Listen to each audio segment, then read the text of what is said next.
Assalamualaikum warahmatullahi wabarakatuh. Halo teman-teman, perkenalkan nama saya Safira Muhlis dengan NPM 022722111097. Nah, jadi di video kali ini saya akan membahas atau saya akan mempresentasikan hasil dari jurnal rujukan saya dan juga proposal penelitian saya yang diberikan oleh Bapak Gregorius Jayandri, SE MSI AK selaku dosen pengampu mata kuliah seminar akuntansi. Nah, saya akan membahas pembahasan yang pertama yaitu jurnal rujukan saya dengan judul Konservatisme Akuntansi, Good Corporate Governance, dan Pengungkapan Corporate Social Responsibility pada Earning Response Coefficient dengan nama Jurnal Akuntansi pada tahun 2015. Peringkat jurnal yaitu Sinta II dan nama penulis yaitu Ida Ayu Triansi Wulandari dan juga Bambang Suprasto Herculanus. Nah, masuk pada pembahasan yang pertama yaitu ratio gap, di mana keterbatasan pada jumlah sampel yang kecil dan indikator penelitian CSR yang tidak dapat digeneralisasikan karena cenderung digunakan oleh badan usaha yang berhubungan dengan sumber daya alam (SDA), serta proses penilaian CSR yang subjektif.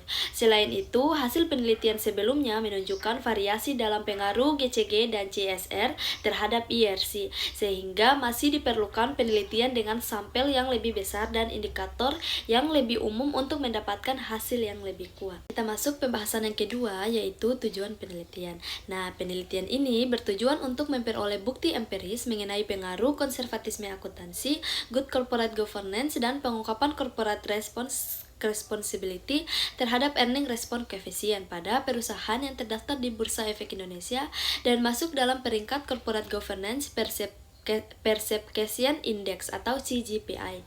Secara khusus, penelitian ini ingin mengetahui apakah konservatisme akuntansi, penerapan GCG, dan pengungkapan CSR secara simultan maupun parsial berpengaruh terhadap IRC sebagai indikator kualitas laba yang direspon oleh pasar.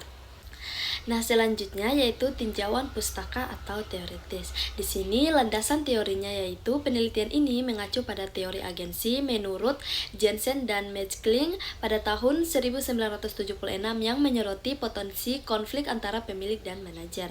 Konservatisme akuntansi, GCG, dan pengungkapan CSR digunakan untuk mengurangi risiko manipulasi laporan dan meningkatkan keandalan informasi laba.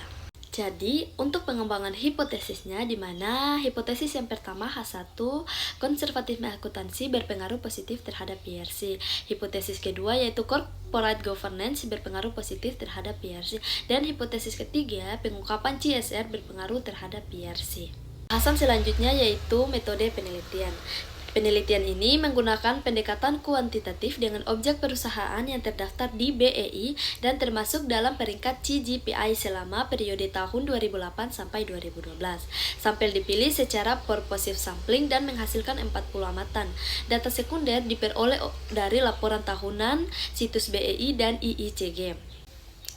Variabel dependen adalah earning response coefficient yang diukur melalui regresi antara kumulatif abnormal return dan unexpected earning. Variabel independennya mencakup konservatisme akuntansi atau model Givoli dan Hein, GCG yaitu skor CGPI, dan pengungkapan CRS yaitu indeks GRI 3.1 dengan metode dikotomi. Analisis dilakukan dengan regresi linear berganda untuk menguji pengaruh masing-masing variabel terhadap IRC. Nah, dan untuk pembahasan yang terakhir yaitu hasil penelitian. Nah, hasil penelitian ini menunjukkan konservatisme akuntansi terbukti berpengaruh negatif signifikan terhadap earning response coefficient, good corporate governance yang diproksikan dengan skor corporate governance perception index GCPI menunjukkan pengaruh positif signifikan terhadap IRC. Sementara itu, pengungkapan corporate social responsibility juga berpengaruh positif signifikan terhadap IRC. Oke teman-teman, terima kasih. Jadi itulah pembahasan saya terkait dengan jurnal rujukan saya. Dan di video berikutnya saya akan membahas tentang proposal penelitian saya. Jangan lupa dinonton.